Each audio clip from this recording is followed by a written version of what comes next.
ก็นมมึกเชียนยังนมมึกตำมะฮุงตำมะละกอต่อไปเบิ่งนมมึกตำมะฮุงครับมากตำมะใหญ่เอาอะไรซ้ำนี่แหละนี่เลิศกว่าแคบเขามาไปไม่ยังจะจับยาวซ้ำข่อยนะ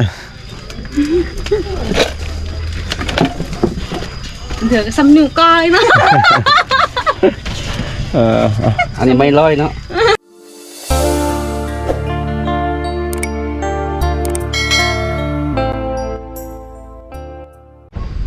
ตอนนี้เบาไทยสีไปเบิ่งน้องสาวดีเพิ่นเนาะกับทีมงานเพิ่นเพิ่นสิปิ้งปลาเพิ่นเนาะไปเบิ่งเพราะว่าเพิ่นปิ้งแต่ดนแล้วล่ะพี่น้องเฮ็ดหยังเนาะนี่น่ะคืออยู่2คนน่ะปิ้งปลาปิ้งปลาโอ้ยสุกเบิดแล้วบัดนี้ใกล้สุกแล้ว ใกล้สิสุกแล้วเนาะมาเบิ่งน้องเพิ่นปิ้งปลาพี่น้องเอ้ยสิน้องว่าสิตำมะฮุงนำเนาะคลิปนี้ก็มาพา FC มาเบิ่งน้องเพิ่นปิ้งปลาแล้วก็มากินข้าวตำมะฮุงเนาะพี่น้องเนาะรอถ่ากินนำกันเด้อพี่พ่อแม่พี่น้องเนาะมะฮุงก็ยังบ่ได้จักซำเนาะยังบ่ปอกซำมันบ่จะได้ปลาสุกแล้วบ่นี่เนาะทำไมคือเร็วอย่างนี้เร็วให้มาสุกเราเกี่ยไปอุ่นเมื่อยบ่ฮ้อนเนาะบ่เมื่อยมันฮ้อนพี่น้องเอ้ยบ่ฮ้อนหนาวเนาะหนาวแห้งรอกินพี่น้องจังหน่อยเนาะพี่น้องก็นมมึกเชียนยังนมมึกตำมะฮุงตำมะละกอต่อไปเบิ่งนมมึกตำมะฮุงครับมากตำมะใหญ่เอาอะไรซ้ำนี่แหละนี่เลิศกว่าแคบเขามาไปไม่ยังจะจับยาวซ้ำข่อยนะเดี๋ยวซ้ำนิ้วก้อยนะอันนี้ไม่ร้อยเนาะเนาะเห็นแล้วเมื่อกี้ซ้ำ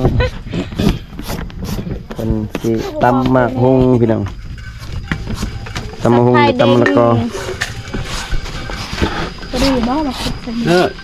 ยอมซ้ำเลย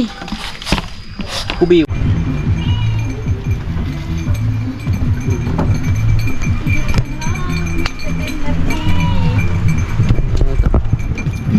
น้องเลย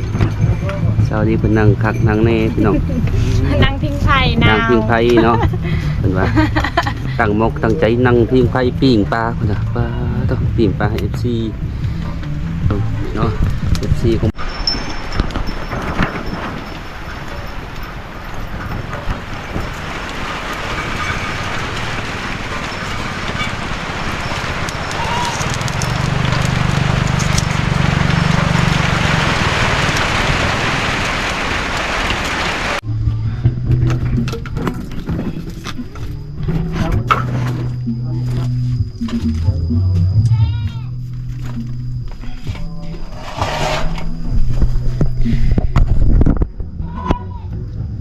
เราเป็นยังเช้าดี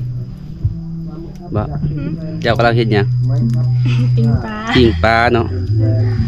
ปิ้งปลายังปลาทู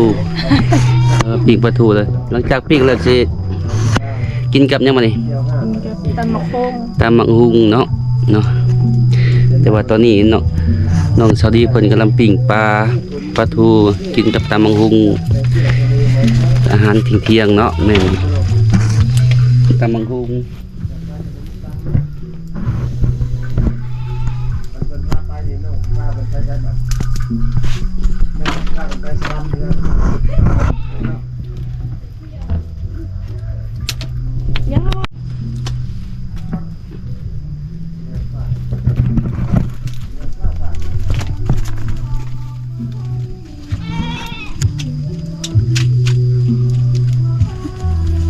ฮ้อนบ่น้องฮ้อนแห้งเนาะ ความเพิ่นอันปิ่งปลาให้ของอ้ายเนาะทั้ง FC บักผู้ไทยซื้อหยังมาฝากซื้อปลาทูเป็นบ่ แมน ขอบใจเพิ่นแน่ ใจ ขอบใจหลายๆเนาะนำ FC บักผู้ไทยเพิ่นได้ซื้อปลาทูมาฝากมาต้อนน้อง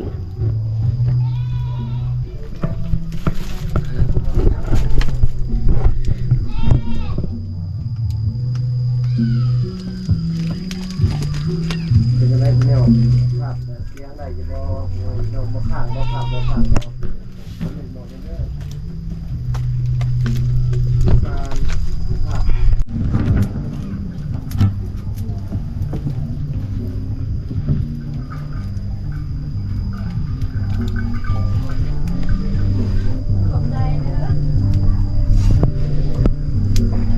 ไปเห็นก่อนตัดเอาเงินเด้อ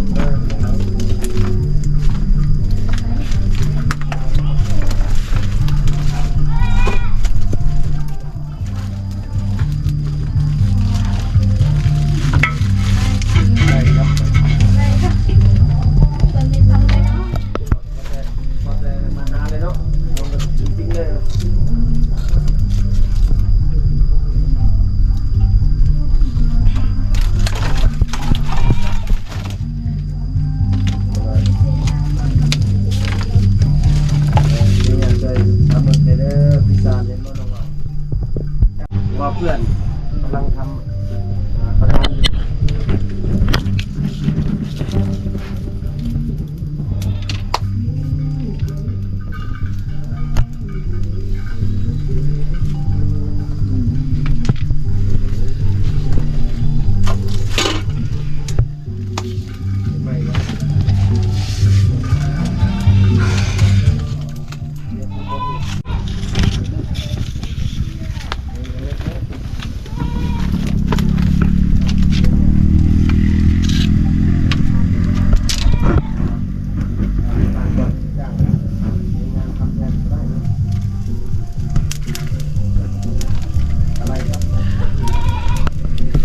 สุกเนาะสวัสดีปีกปลา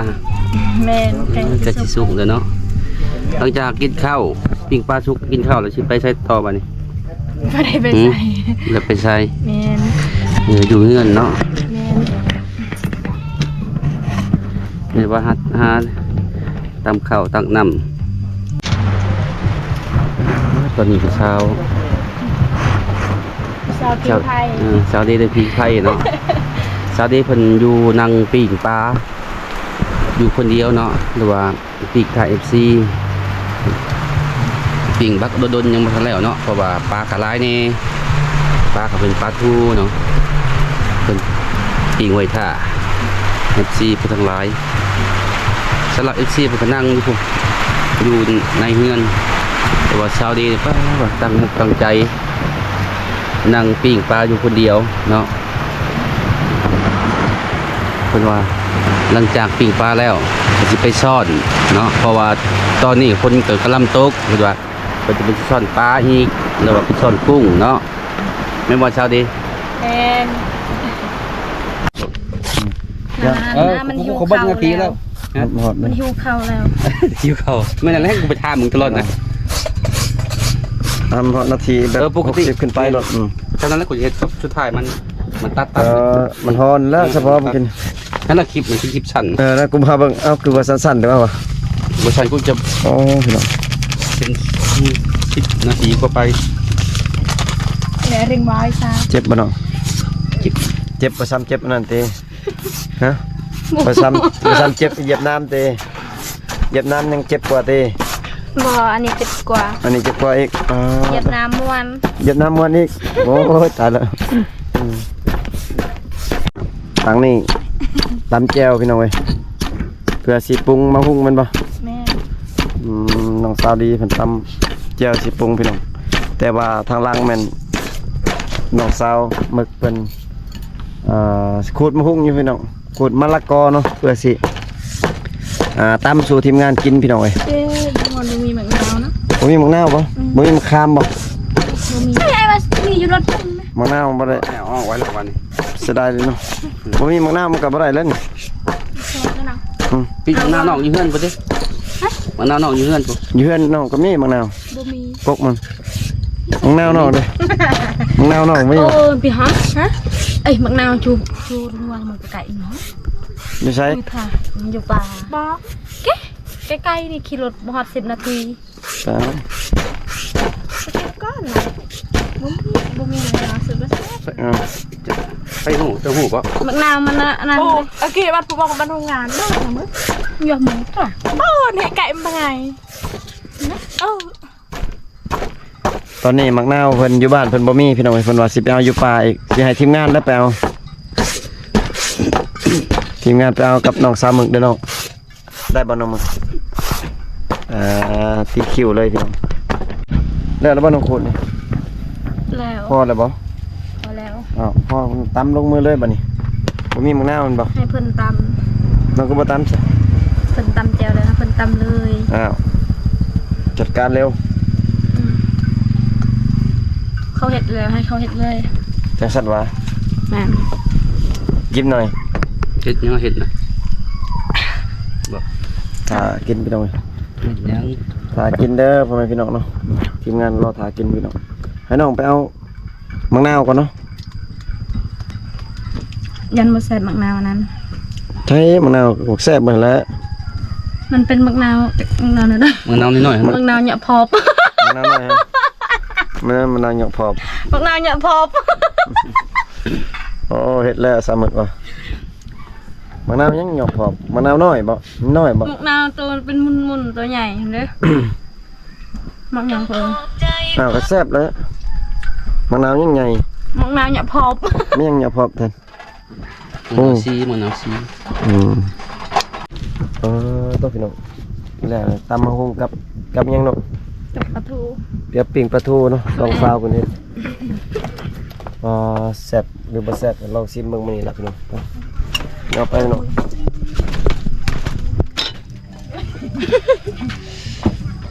โอ้โหสองสาวเพิ่นพี่น้องไปเลย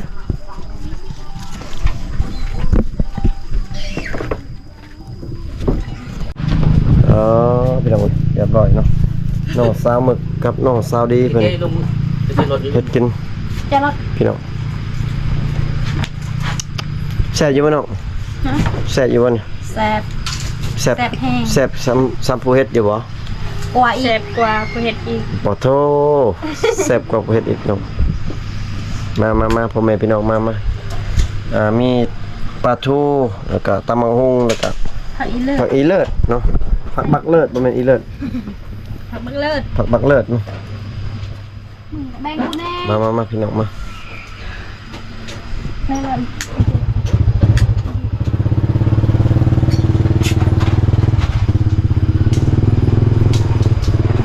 โอ้ยแหลกเบิดแล้วกูบ่ได้ให้อยู่มึงเนาะ แต่ละคนมีแต่ลิ้นโทรศัพท์เบิดพี่น้องมื้อนี้หาก็มีสัญญาณเนาะ แม่ก็มีสัญญาณ หาก็มีสัญญาณแล้วก็ลิ้นโทรศัพท์มาเนี่ยพี่น้องเสร็จกับพอได้เสร็จกับผู้บ่าวบ่แล้วพี่น้องสอง บ่มีผู้บ่าว นี่ผู้บ่าวแต่งนี่ผู้บ่าวแต่ง คือบ่ได้คิดกัน เบิ่งบ่ได้คลิปได้เป็นหยังบ่ได้ ได้เลย คลิปที่ให้ส่งไปฮะ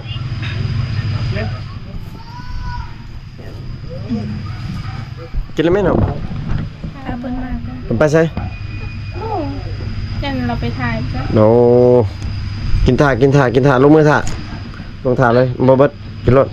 บ่ถ่ายเพิ่นก่อนจริง อ้าวมาพี่น้องมาลองชี้มือของน้องสาวดีกับน้องสาวหมึกเนาะพี่น้องตำบักหุ่งกับปลาทูพี่น้องลองชิมมันจวดๆมันกันพี่น้องไก่เนี่ยมาเบิ่งนี่เผ็ดนี่บ่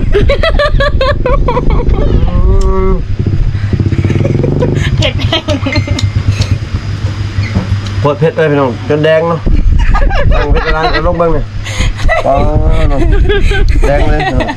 เผ็ดรัวๆเลยค่ะ มาพ่อแม่พี่น้องมาขนม แม่นอาเจ้า ฝากแขกผู้ใหญ่ใจะดี ถ่าคอยเซยเนาะ มาเด้อ FC ทุกคนกินข้าว น้ำกันเด้อ กันเด้อ โอ้ สิ มา แซ่บกินตำมักเผ็ด ตำมะเผ็ดเนาะ เอาเป็นตำมักฮู เอาแยะนะ มาพอเนาะโอ้มาซ้ำมะเผ็ดอ่ะ อร่อยมาก พักเนี่ยพี่น้องเอาใจเนี่ย อ้าวตำมักมันคือลายแห้งแล้ว เนาะเหมือนข้าวเหนียวใช่ป่ะ เย้ยใครชิมน้ำใส่ยันมดเปะเยี่ยมใส่ ใส่ถ้วยหล่นเนาะ คุยธรรมศาสตร์ใหญ่ไว้เนาะ จะได้แซ่บอยู่ป่ะ ฮะ แซ่บอยู่ป่ะซีมือของเรา แซ่บอยู่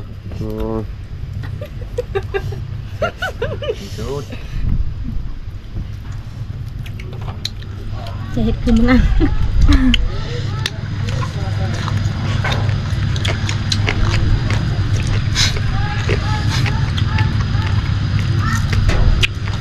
ผู้บ่าวอยู่น้ำและจังแซ่บแบบนี้เห็ดปีนี้ผู้บ่าวอยู่น้ำผู้เดียวคนนั้นเขาอยู่ผู้เดียวเห็ดจนเข้มเกลือกินบ่ได้เลย ปั๊บเราไปใส่ใจเจ้าดิ โอ้ถามเราเอง เราใส่ยังแนมกิน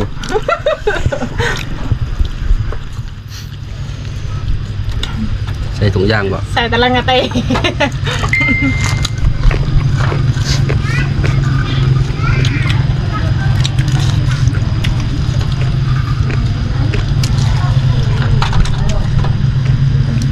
และบนน้ำตาลเองนะน้ำตาลได้ไหมน้ำตาล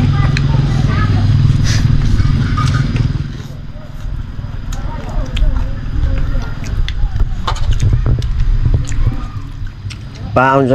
อยู่น้องบอกปลา เอาอยู่น้อง อยู่น้องบอกนุ่ยเชยเนาะปลาอยู่น้องปลาทะเล น้องเซาหมึก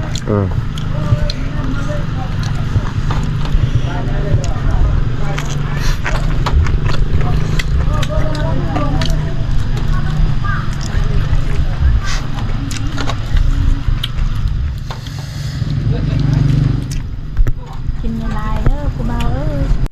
ก็ตัวแสบอันนี้พี่น้องกินจนเบิดเนาะเบิดเลยน้องมึกเนาะ แมน แสบบ่น้องมึกแสบแต่เผ็ดเนาะเผ็ดแสบน้องดิ แมน แสบแสบแห้งว่าซั่น จะรับราคากัน กินพี่น้องเบาไทยกับทีมงานก็กินอิ่มแล้วพี่น้องแสบสิมือมันนี่แสบหลาย คือมัน อือ แซ่บแต่เผ็ด แสบแต่เผ็ดแต่แสบ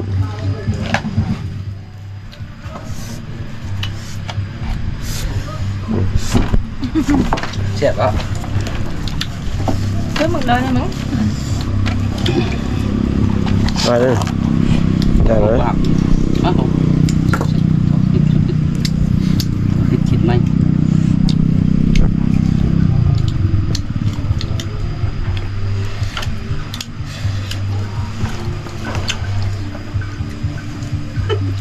กินได้กินอิ่มเลย กินได้ไม่ต้องเกรง กินได้ลูกเมียยังบ่ทันได้กินนะ ให้ผมหน่อยกินมันก่อน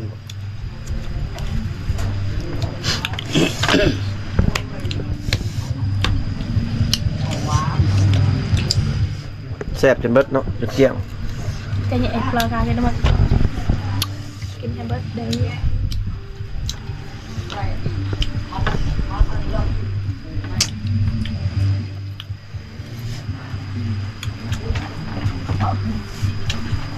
ประเดี๋ยวอัน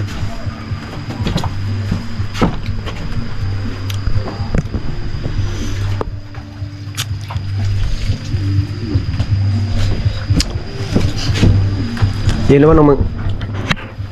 ยังน้องดีมันบ่ แมน โอ้จัดไปเนาะเราไทยก็กินข้าวอิ่มแล้วพี่น้องพี่น้องหลังจากบ่าวไทยก็กินข้าวกับน้องๆเรียบร้อยแล้วเนาะพี่น้องอาหารแซ่บสุดยอดเลยพี่น้องก็บ่าวไทยก็สิได้ขอปิดคลิปแล้วก็กลับเพื่อนก่อนพี่น้องเว้ยเพราะว่าตอนนี้ก็บ่ายโมงแล้วพี่น้องเนาะบ่าวไทยก็สิได้ขอกลับเพื่อนกลับซานก่อนเนาะพี่น้องเนาะ ขอบใจสำหรับอาหารเด้อน้องเด้อ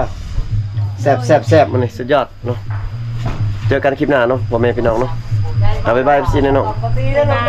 บายเนาะเอามา บาย ยังซึ้งอยู่เนาะพี่น้องเจอกันคลิปหน้าพ่อแม่พี่น้อง